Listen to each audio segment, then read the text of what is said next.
अस्सलाम वालेकुम दोस्तों। आज मैं आपको नाक के बारे में चंद मुहावरात बताऊंगी। उम्मीद है आपको पसंद आएंगे।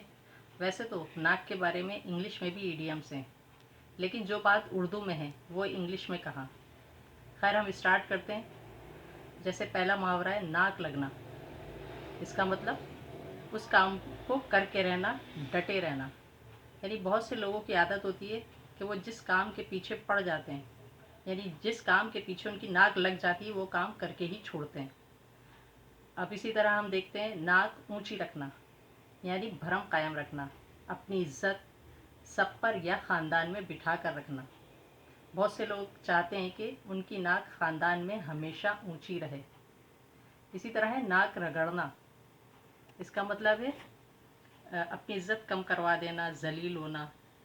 अभी तुम मेरी बातें इग्नोर कर रहे हो, बाद में खुद ही नाक रगड़ते हुए मेरे पास आओगे।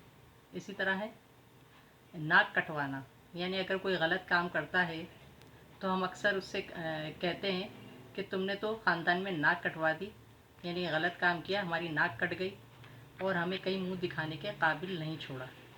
यानी नाक कटवाना यानी इज्जत कम करवा देना। इसके अलावा नाक पर मक्खी ना बैठने देना, यानी अपने आप को बढ़तर समझना, दूसरे को हकीर जानना।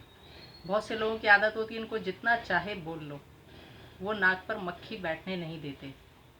इसी तरह नाक भों चढ़ाना। इसका मतलब नखरे दिखाना।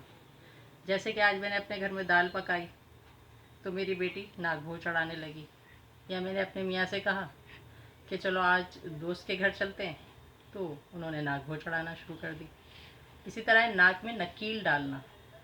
जिस तरह हम जानवरों जैसे गाय, भैंस, बैल के नाक में नकील डालते हैं ताकि वो काबू में रहें, इसी तरह हम अक्सर कमज़ोर लोगों के बारे में कहते हैं। जैसे कि आज मेरा नौकर बहुत आपे से बाहर हो रहा है, अब तो मुझे उसकी नाक में नकील डालना ही पड़ेगी। नाक में दम करना यानी बहुत ज़्यादा शोर शराबा करना, हंगामा करके परेशान कर देना। मेरी पड़ोसन अपने बच्चे मेरे पास छोड़ गई और मार्केट चली गई, उसके बच्चों ने तो मेरा नाक में दम कर दिया। नाक के नीचे यानी आसपास, चारों तरफ। जब हम कहते हैं कि ये सब काम तुम्हारी नाक के नीचे हो रहा था और तुम्हें पता ही नहीं चला। ये तो थे चंद मुहावरात। उम्मीद है आपको पसंद आए होंगे। अगर पसंद आए तो लाइक, सब्सक्राइब और शेयर ज़रूर करें। शुक्रिया।